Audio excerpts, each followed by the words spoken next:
All right. Oh. Part 3 of Plethora of Plays.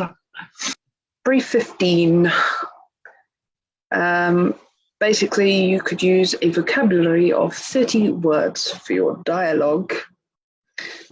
Sabrina Moore, a 21-year-old African-American female, sits across from Dr. Aija Fumiaji, a pediatrician. Sabrina improvises holding a baby. Dr. Ija's stare fixes on the invisible child. Sabrina struggles to keep the child still. He's fidgety? Yes, always.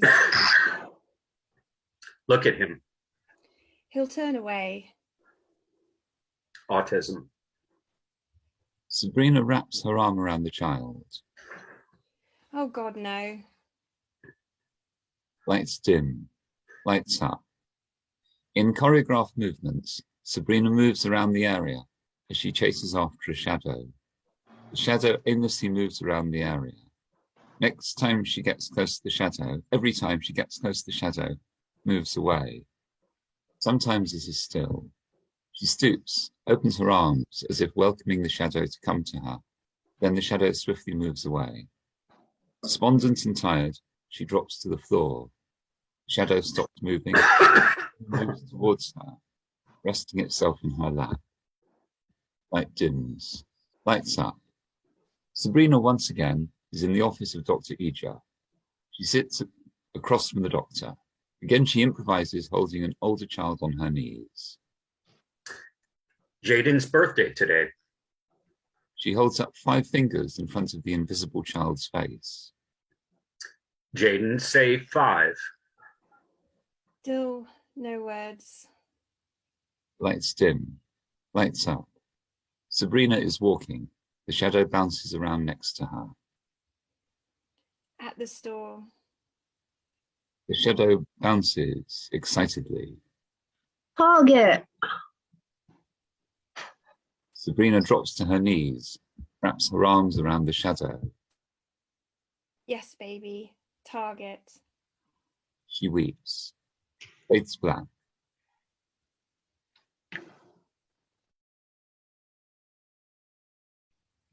Day 16. It's about being controlled by the government and trying to create works of free thinking around it without being caught. A woman stands in the middle of a circus ring. Suddenly, a load of clowns swarm in and surround her. What do we do with the lady? What lady? That one. What has she done? Something we don't like. One of the clowns, with wild blonde hair called Goshy Gosh, just says, Goshy gosh. What do we want to do with her? Let her go. Keep her. Goshy gosh. You decide. Why me? You're our leader. Why me? We voted. When? Now. all the clowns raise their hands. Make the decisions. We'll agree. Very well then. Keep her here. The audience boos. Goshy gosh. Let her go. The audience boos. The clowns address the audience. Don't blame us. It was his idea. People enter the stage left and right, pointing their fingers at Clown 1. You didn't do like we wanted. We wanted what you did, but we don't like how long it took you to do it. I disagree with you. I disagree with you and him. You're a racist. You're an SJW. Nazi. Communist. Caveman. Vegan. Bigots. Snowflake. Don't you dare cancel me. Friends, don't fight amongst yourselves. We are one community. Yes, look to the people in charge if there is a problem. Yes. Is that everyone together? Who's C? It's probably all C's I together. thought it was all of us together, all the clowns. Yeah. Yes. Look Yes, at look look at at him. him. Tear him down. Tear him down. People chase after Clown 1, who tries to escape, but is caught up in the crowd and devoured. The people retreat to the side of the stage and check their phones, oblivious to the action in the middle. What now? You should be leader. You should be leader. I don't want it. I'd be your scapegoat. And I'd be yours. Goshy gosh.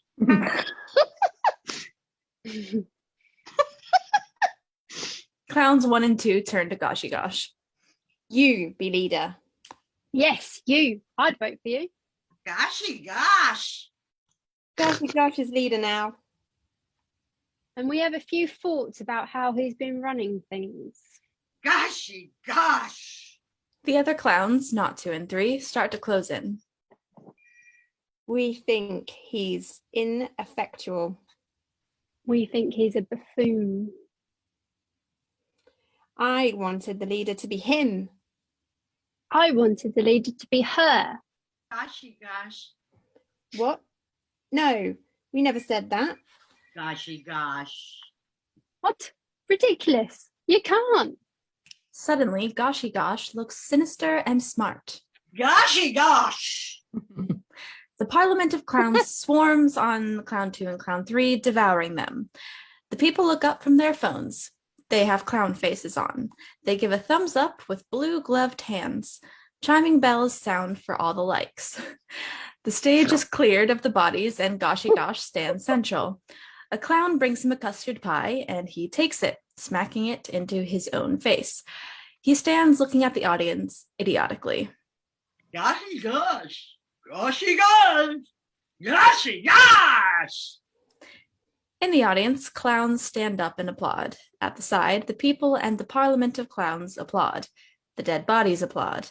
Then Goshy Gosh applauds himself, approaching regular audience members to encourage them to join in until they do.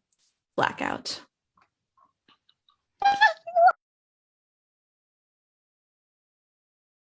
He's 17. 10 very, very strict rules. Act 1, Scene 1. An apartment in London, sparsely furnished as you might expect of a rental property that is just about to receive the new tenants. Sam bursts in the scene from stage right, carrying one large suitcase and wearing a backpack. He drags in an animal carrier containing Baggins, a Persian cat, and he has a dog, Savoy, on a lead. Last. Sam puts everything down and slumps on the sofa. He reaches over and opens the cat box and Baggins comes out, looking most put out. She takes one look at Savoy and heads in the opposite direction, which happens to be the front of the stage. Sam removes the lead from Savoy, who promptly jumps up on the sofa and licks Sam's face. Sam is too tired for that, and he keeps pushing him away. Baggins glances over at them momentarily. Thick mutt. Too tired for this, Savoy. Please, just curl up and go to sleep. Perhaps you're thinking, what an idyllic scene, or what a cute dog. You would be wrong. That dog is the most manipulative, selfish, and greedy brute I have ever had the displeasure of knowing. It's galling that he should even be here. Anyway, here we are, London, and hopefully we'll settle for once. The playfulness between Savoy and Sam continues.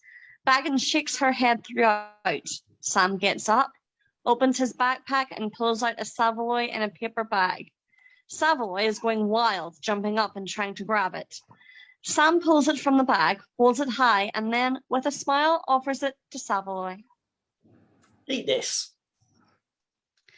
Savoy takes it in his mouth and runs to the other side of the front of the stage and starts consuming it. Baggins is revolted. Sam sits back on the sofa and looks intent on having a nap.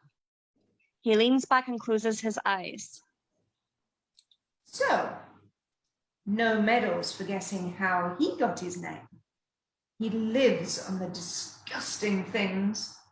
I'd like to say, imagine what they do to his insides, but you'll smell that soon enough.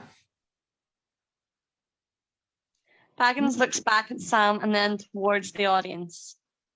No thought about whether I might be hungry, and there'll be no hunting to be done in this sterile box. Baggins walks over to the sofa and rubs herself against Sam's legs. Sam opens his eyes and glances down, smiling. X-ray eyes, have you? I bet you saw me put your favourite in. Sam rummages in the backpack. Baggins looks out to the audience. Oh, God.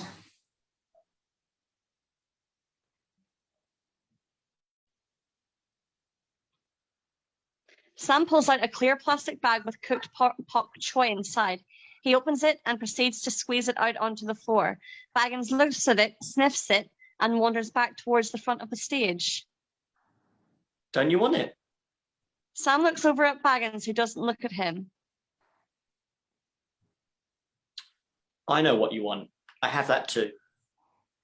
Oh, no. Sam pulls out a bottle of soy and pours some over the pot choy. Oh, come on, Baggins. Please don't be difficult. You love this stuff. Baggins glances back at the mess on the floor. Oh, for flip's sake. I could use stronger language. I ate it, once? Baggins wanders back over to the pot choy, sniffs it, and then starts eating it. Sam strokes her. Eat up. Perhaps you should try eating off the floor sometimes. I am eating slime. Enjoying it, aren't you? It's a taste of home. Well, what was home?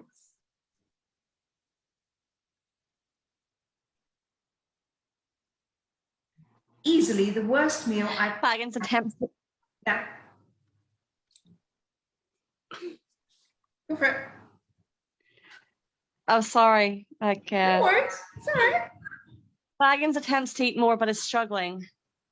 Easily the worst meal I've ever had. Now it's time to get out. Baggins starts meowing loudly and rubbing herself up against Sam's leg. Time to go exploring, is it? But don't get into any scraps. Sam walks over to stage right. Baggins follows. He lets her out of the door. Sam returns to the sofa. Saveloy is asleep where he ate his saveloy. Sam looks in his backpack again and pulls out a copy of Playboy. He starts looking through it and turns the magazine in all directions to look at some of the pictures closely. Suddenly the doorbell rings. Saveloy goes crazy and runs over to stage right, jumping up and down, barking. Sam stuffs the magazine back in the backpack and zips it up. Then he goes to stage right. Saveloy is going around in circles with excitement.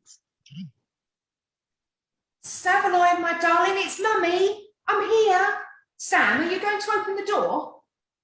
Sam opens the door. Saveloy goes even more crazy and Brenda drops to her knees and pets him tenderly. No kiss? Brenda stands up and pecks Sam on the cheek. Sorry, you know how excited he gets. He hasn't seen me since Shanghai. Brenda walks into the apartment. Sam carries her suitcase to the center stage. Saveloy is at her heels the whole time. I haven't seen you since Shanghai. It's lucky I did all his paperwork, or he'd be in quarantine. Brenda is looking around the apartment and stops in front of the stage and looks out at the view. It's a great view. I'm looking forward to waking up to that. Sam comes up close to Brenda and puts his chin on her shoulder. She pulls away. Too close. Sam despondently retreats and goes back to center stage. Brenda pets Saveloy some more and also returns to center stage. They both open their suitcases. Easy journey.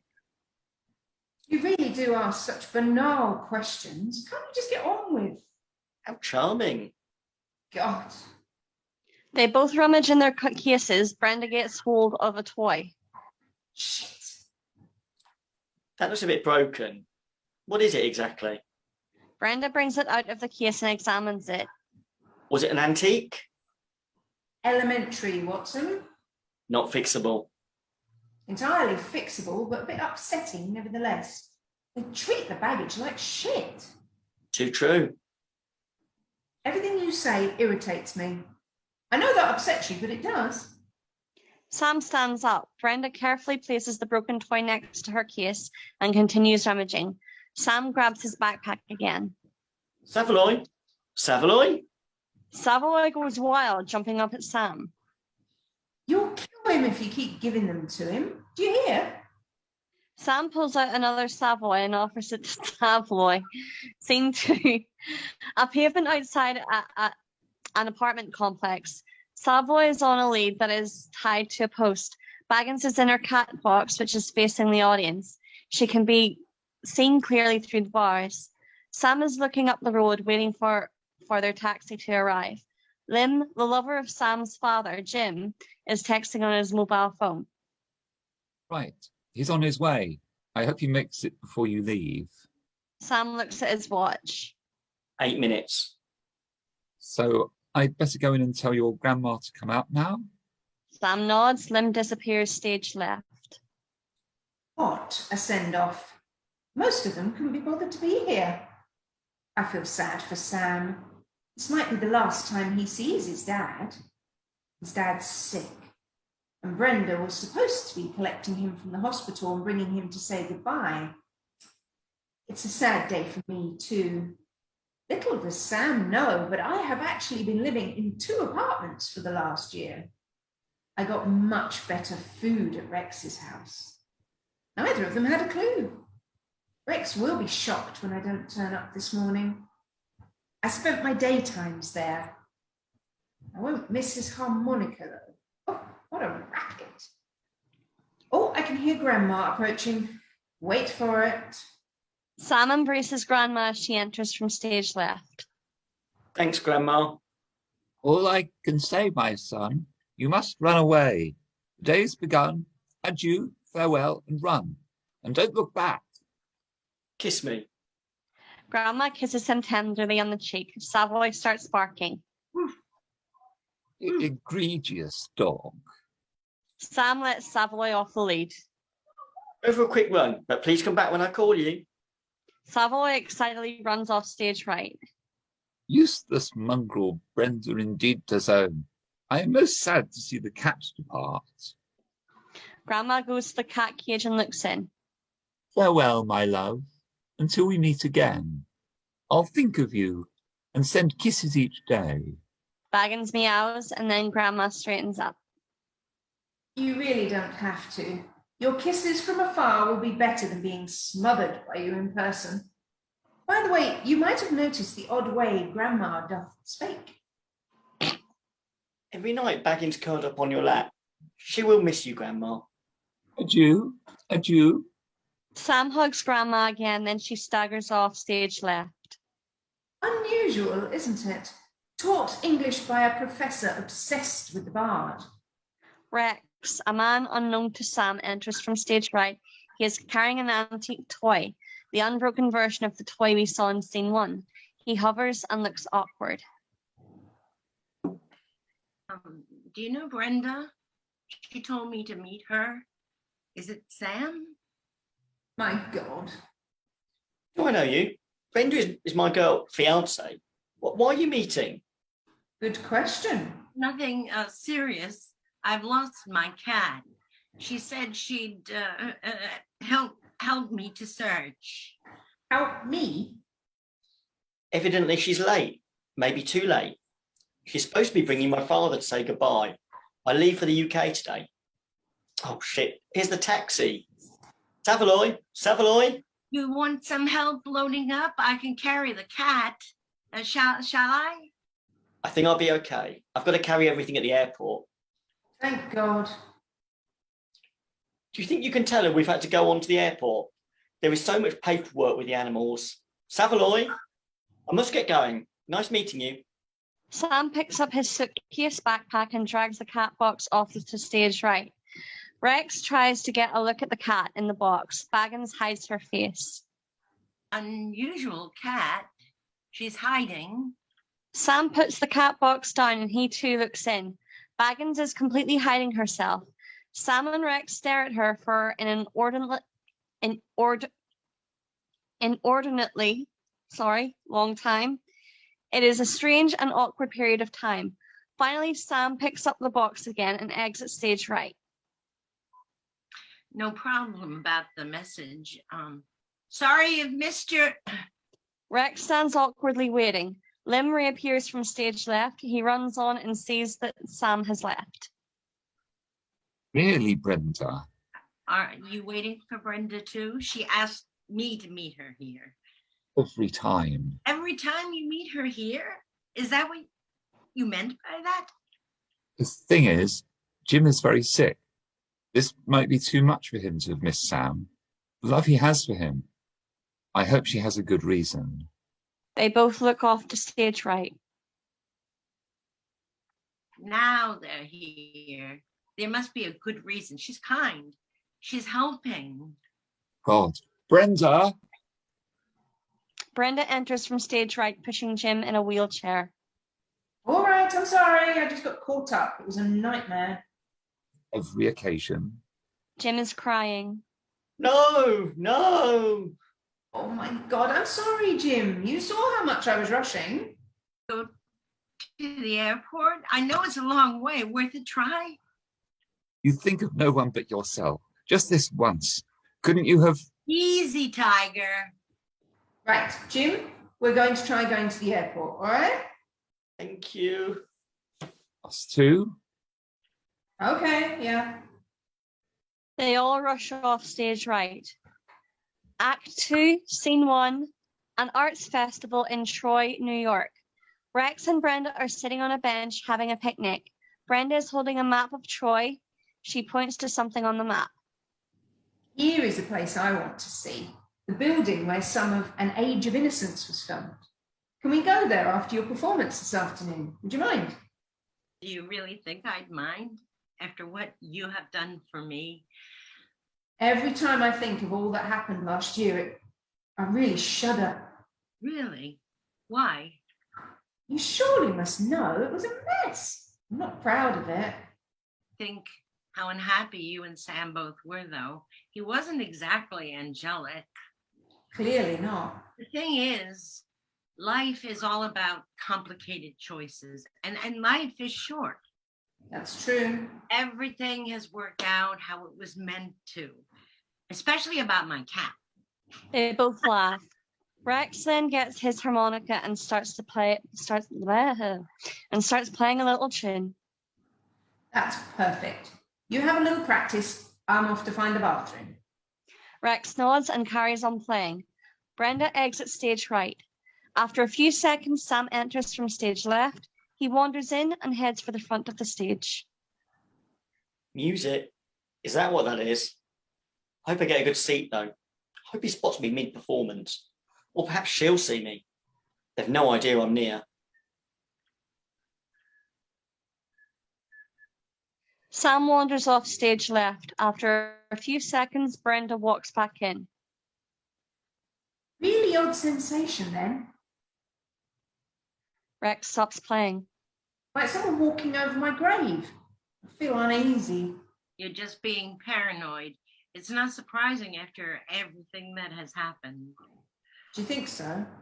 I just had an awful flashback to that day. You're tired? Don't patronise. I keep thinking of that day you met Sam in Shanghai. I won't forget that day, but we can put it behind us now. Sam re-enters from stage left and stands at the side. Will you? Up until now, I've been feeling relieved, happy, and free even, but Things take time. Come on, let's get to the main tent. Rex stands up and reaches out and takes Brenda's hand. Come on. Rex and Brenda exit stage right. Sam slowly follows them and exits too. Scene 2, an airport. Sam is standing on the side of the stage left. He has just his backpack over his shoulder and he is holding his passport. He is near the front of a queue, waiting to go through to the boarding gates. He is looking behind him constantly to see if anyone is going to get there before he goes through. Hurry, Daddy. There is an announcement over the tannoy. This is the final call for all passengers travelling to London Heathrow on flight BA 168. The announcement is made in Chinese too. Sam has one last look and then goes through, exiting stage left. Almost immediately, excuse me, Brenda enters from stage right, pushing Jim in the wheelchair. Lim follows behind. Lim suddenly spots Sam off stage left. Yes, there. Jim is crying again. Lim is waving madly. Except he's not really there. Where is he? I can't even see him. Lim tries to help Jim to see. Maybe stand? Don't, Lim. Jim stands up, but his entire weight is upon Lim. He looks off to stage left and apparently sees Sam. My son! Not him. My God, can't you shut up, you evil bitch? There he is. There. Jim calls out to his son, who cannot possibly hear him. Every day when you were young, I watched you become the person I wished I'd been. You're the best of all of us, Sam. Make your dreams come true in England. I long to go back there, but I left it too late. Live the life you were meant for. Dump this woman. Not likely. Oh, sorry, excuse me. Jim slumps back into the wheelchair. You don't think I realised you'd been cheating on him with that oddball? Like you'd know what's going on. If you cared so much, why didn't you collect Jim today? I'll tell you why. Because you're in it purely for the money. How long have you and Jim been together? 3 years? And yet you're hoping he'll leave you everything. You couldn't care less about Sam or his dad. You flirt around Grandma thinking she's going to look after you when Jim's gone. Dream on. No, no. Oh, please, you two. Brenda, you're in no position to accuse Lim. My. You evil... Look, all I want to know is that my son is okay, right? Take yourself. Brenda storms off stage right. Forget her. Lim starts pushing the wheelchair towards stage right. Really hard to do that. She is crushing Sam very badly. That hurts. Brenda comes storming back from stage right. So listen, I am also leaving Shanghai tonight.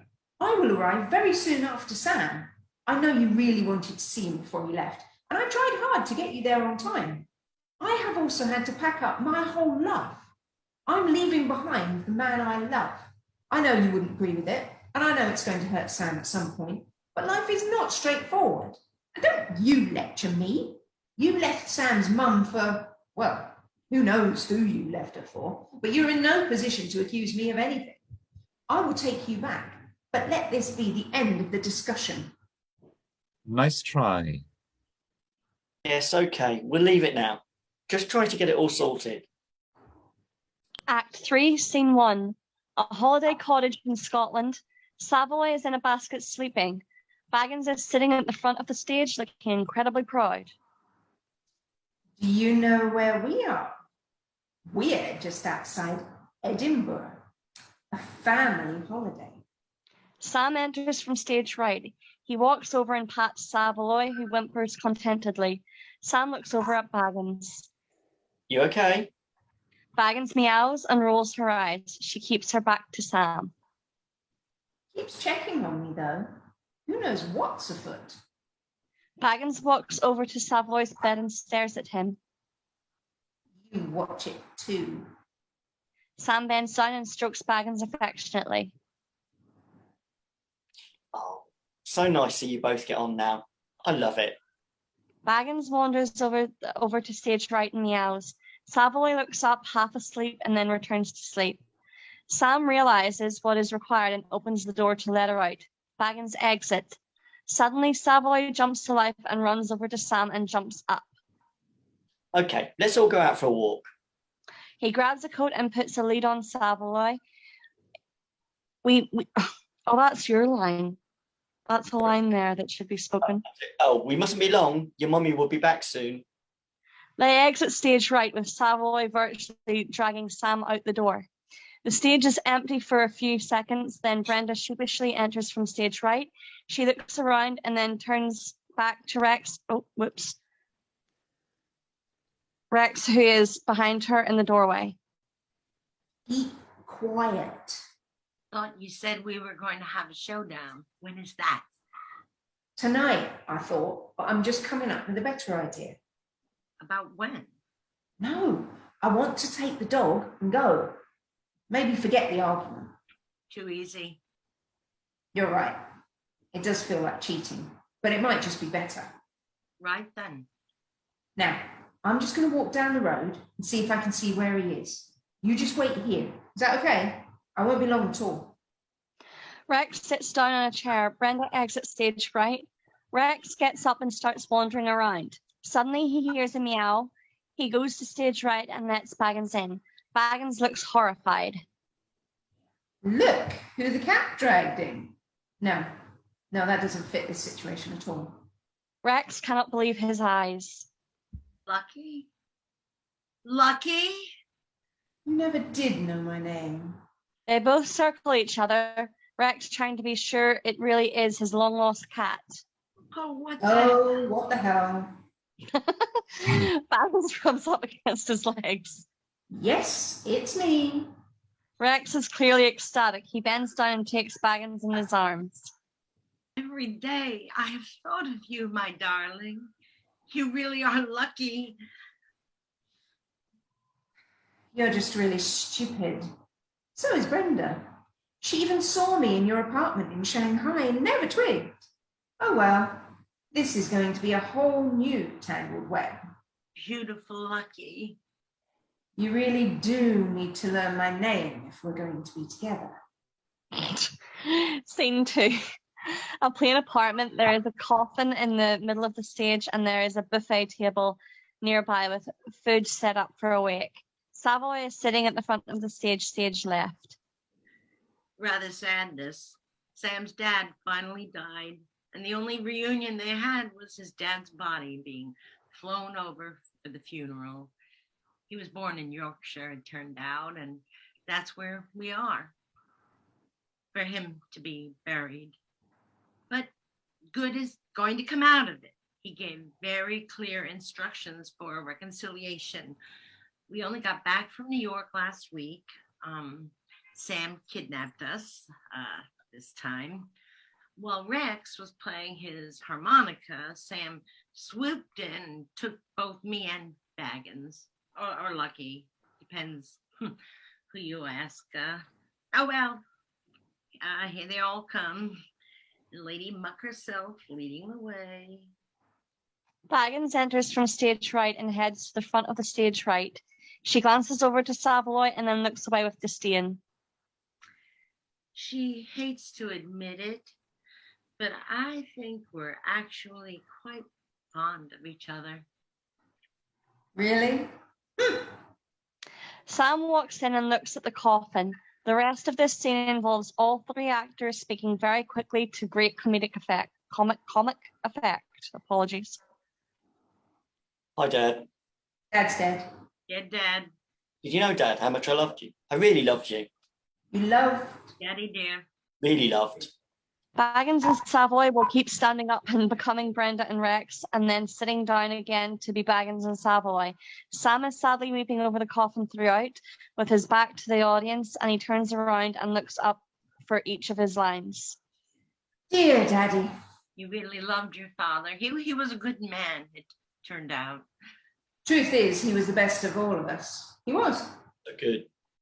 Deserving. Generous. So kind. Divvying all his money between us all. That's what we all wanted. Didn't we? Everyone. Each and every one of us. And how incredibly well he did it.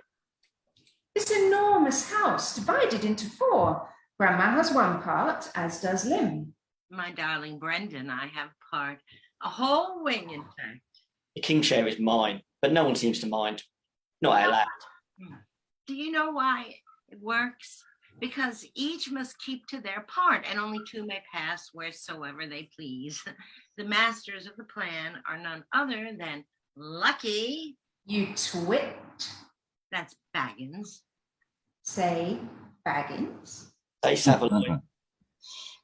You got it. We got it. We are in charge around here, and despite the sadness, this is a time to celebrate. Baggins and Savoy walk to the middle of the stage and comfort Sam, who is touching the coffin. So Sam, my good man, let's pop the fizz. Wow.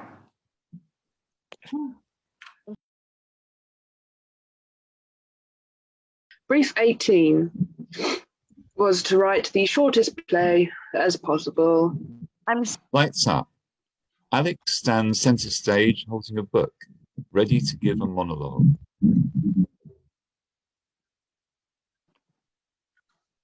Psych. Blackout.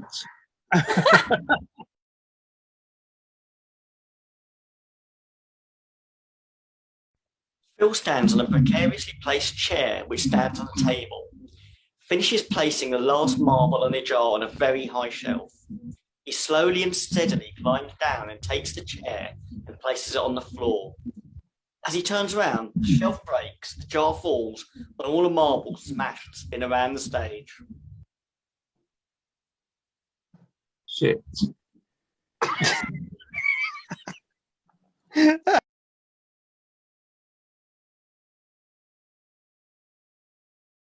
On walks man, who clutches his chest and falls to the floor dead. Nothing happens. No one comes. The man sneakily looks around, sighs, climbs back up, and walks off.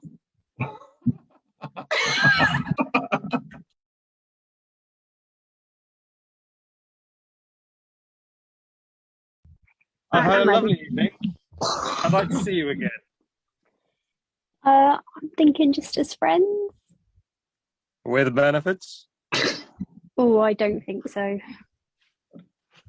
Got enough friends. I'm looking for something more. Fair enough. Is that a yes?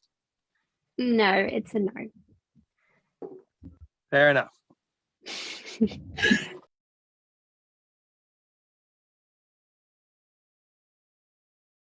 Storm Eunice. An old woman is out walking. She moves slowly but steadily, as though the wind doesn't touch her. A dog walks past, heading in the opposite direction, soggy and miserable, but determined to get his walk in. A man in a Barber jacket is following about 10 feet behind the dog, talking on his phone despite the blasting rain. Excuse me? The man squints at her as the worst of the wind hits him in the face. Isn't your name Franklin? Nearby, a tile is pulled loose from a roof. The wind catches the tile and whips it into Franklin's head. He drops dead. The dog runs off home. Franklin. Good name for a storm. She continues on her way deep into the heart of the storm.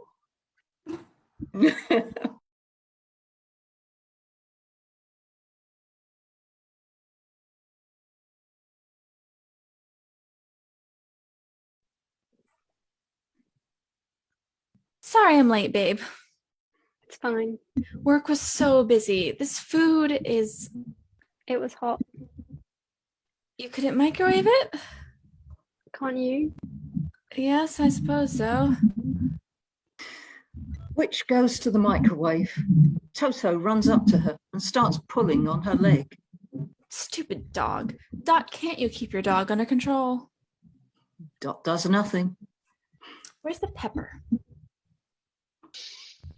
I don't want to do this anymore. What? I want to break up. Where's this come from? Does it matter? Are you seeing someone else? No, I'm not. I packed my bags. Already? Toto pulls a large suitcase to stage centre. A pair of red sparkling heels are sticking out. Those are my shoes. No, they aren't. Dot and Witch jump up to grab the shoes. Dot puts them on in a huff. There is a puff of smoke and everything goes dark. Scene 2. A shabby-looking bar called the Yellow Brick Road. Some of the lights are not working, so the sign flickers, Yellow Brick Road. A man sits slumped over a bar. There are a group of friends, Scarecrow, Lion and Tin Man, seated around a table. Dot enters with Toto. Someone looks like they've had a rough night. Where am I? How much have you had to drink? We're in a bar, honey. You want something? No, yes. No, I mean, yes, okay. Quite the eloquent speaker. Sit here, Toots. Scarecrow pulls out a chair for Dot, while Tin Man gets her a drink. Something unpleasantly brightly coloured with a large umbrella in it. I'm not the sharpest, but I'd hazard a guess to say you're not doing so good. I broke up with my girlfriend. Oh, honey, that's rough. You want to tell us about it? What have I done? I thought this would be easier. Breakups are not easy. It took a lot of courage, I'm sure. I don't know about that. What made you decide you wanted to leave? You know when you reach a point where you don't even have the energy to argue anymore? Oh, I know that feeling. Yeah. And you just sort of blank out when they're speaking. Oh, yeah. And all those quirks that you used to think were cute just annoy you. Absolutely. And the pet monkeys just... Pet monkeys? Wait, you're telling us she kept pet monkeys? Yeah, I don't think they ever liked me. The group are interrupted by the ramblings of a drunk man at the bar. Guys, rum isn't rum. Oh, I'll take a whiskey. And it's all for nothing anyway, all for nothing. Who's that? Pay no attention. He's here every day. Look at you. Look at you. Pour the drink. Serve the customer. Pour the drink. Clean up. Go on. What's it all for? You're a walking zombie. I'll give you a trophy. I'll give you a trophy for the worst barman in the world. Mm. Easy, Tiger. I think you've had enough. You're talking to me.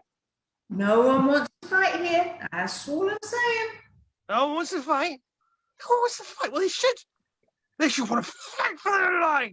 Fight to live. Who wastes away in some god awful bar? You there, you. Me? Yes, you. Don't you ever let anyone else tell you how to live your life. That's how I ended up here. Otto runs to the back of the bar and pulls a red velvet curtain down. It reveals a jukebox. Tin Man puts on some disco tunes and they all dance, and a large disco ball reveals its shining self. End. Today's musical task is to be a Spanish Zarzuela. Musical set in your own city. Which is such a beautiful city. You love it here. If I get in. You will. And when we visit, you'll be showing us the sights and taking us punting. Maybe. Would you guys like to take a guided punt trip on the river today? I can do you a good price. Not at the moment, thank you. We'll have our own guide in a few months. I can't promise that. You guys? Is that how they address you in Cambridge? Not sir or madam? I'm afraid so. Never liked it. It sounds so American. The song lines are to the tune of Who Will Buy from the musical Oliver. The song lines start quite calm and almost naturalistic and gradually build into a livelier and livelier dancing. Who will buy my sweet big issue? £3 for a copy. Who will buy my sweet big issue? £3 for a copy. Not at the moment, thank you. I didn't expect there to be people in Cambridge. I'm sure there are homeless people everywhere. Will you take a punt today, tourists? Take a punt today, tourists. Who will buy my sweet big issue? Spoken too. Probably has a Cambridge degree but couldn't get a job.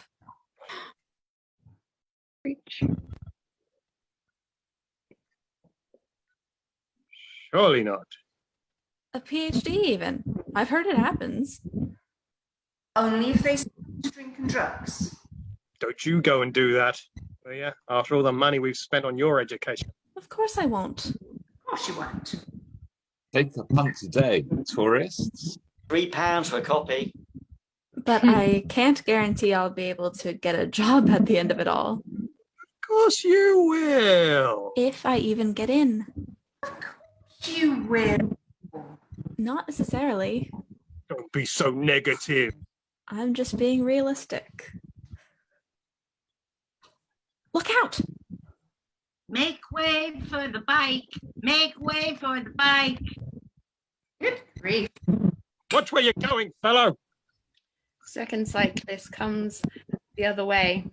Make way for the bike. I'll get down as soon as I look at you.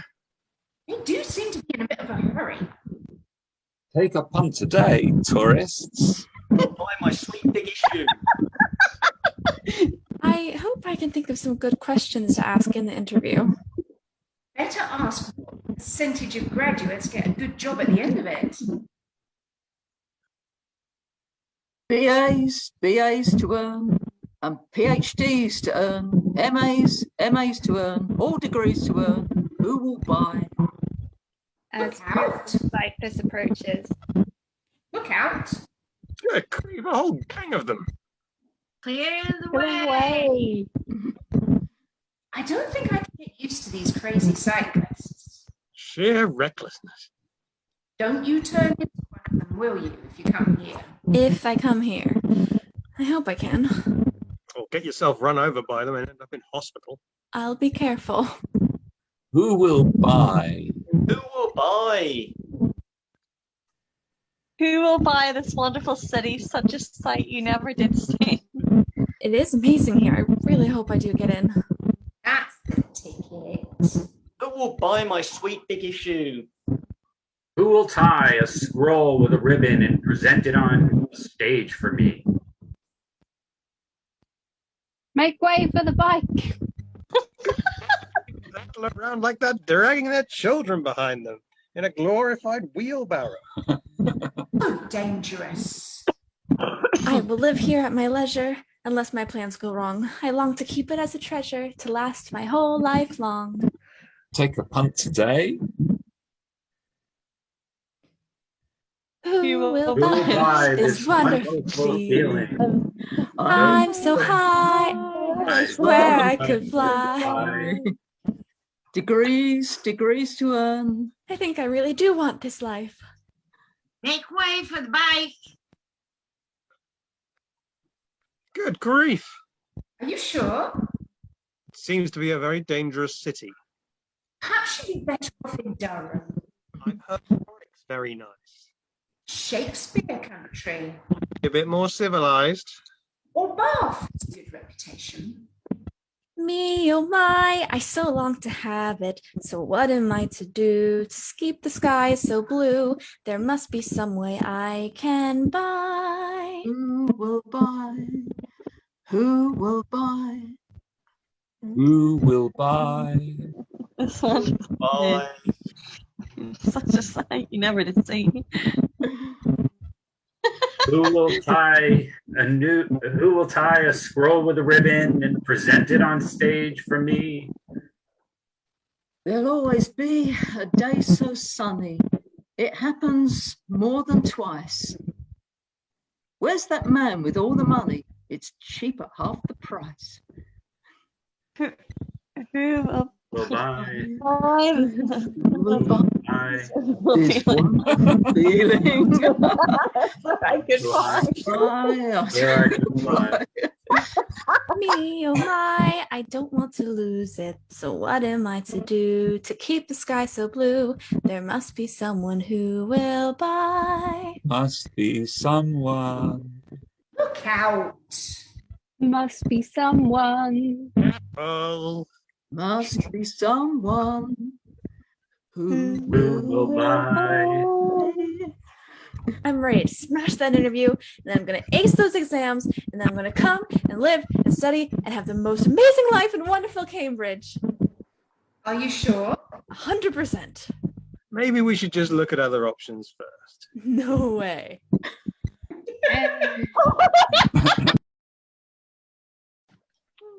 So, brief 21. It's to write a libretto for a minimalist opera. Act 1, Scene 1. The time is the early 21st century, and the setting is the kitchen of a comfortable home somewhere in London. Cindi is a young girl in her early teens. Other characters include Equerry, a stepmother, and the prince. All dialogue is sung. There is also no recitative. My loneliness is palpable. I don't even have a phone. I'm kept here away from school, cooking, cleaning, serving. I want another life that I can call my own. I want to see more of the world than cooking, cleaning, serving. But how can I leave? My stepmother, or so she wants me to call her, once was so kind. She took me under her wing, promised a wonderful time in London. But what has happened? Nothing. Only cooking, cleaning, serving. But who is at the door? Hello and good morning to you. Pretty thing, is your mother home? I am here. What is your business, Cindi? Get on with your work of cooking, cleaning, serving. I come here on behalf of His Royal Highness. I guessed as much. He wants my special service, does he not? Bring your special service to the palace. Be discreet. A few friendly faces, a few drinks and games, you know the score. She will be there. I'll make sure of it. Goodbye, madam. Goodbye, pretty thing. Equerry exits. You there, Cindi, we need to prepare you, get you ready for your debut. I could not help but overhear. Is it true I am going to the palace? Little me is invited. Is it one of the prince's balls? Yes, my dear, and it is likely to be both of them. Now hurry, spit-spot, change your clothes, your hair, the lot. Act 2. The private apartments. We see the stepmother and the equerry usher in Cindi and then withdraw. Let me look at you, draw near. Oh, you're all that is promised and more. Why, thank you. I am rather overwhelmed. It is all so grand, and you are... A prince, I know, a burden of privilege I've carried through my life, but enough of me. Come and sit by me and tell me about your life. Well, if you are interested in cooking, cleaning, or serving, I can certainly... Enough. Let me look at you. Your air of vulnerability is delicious. The flicker of uncertainty in your eyes, delightful. Your skin is so smooth and blemished. Oh, I cannot believe my luck to have a prince stare into my eyes. I think I am in love. Oh, your innocence is like a fresh bloom that I would like to pluck. Come, my dear, let's relax in my bedroom. Over there. He leads her by the hand and through a door at the back of the stage. Act 3. The next morning, the prince and Cindi wake in bed. I wake up and greet the first day of the rest of my life. I am a woman at only 15, and next to me is my prince, my husband, and look where I live. It's like a beautiful dream, and I never want to wake up. Oh, you're still here? What shall we do today, my love? What are you talking about? I've ribbons to cut and soldiers to check, a COVID ward to anoint with my presence. But What will I do? I don't care. Cooking, cleaning. And what was the other thing? Serving. That's it. Here as your wife. You're so funny. Not here, you dolt. Back at your home.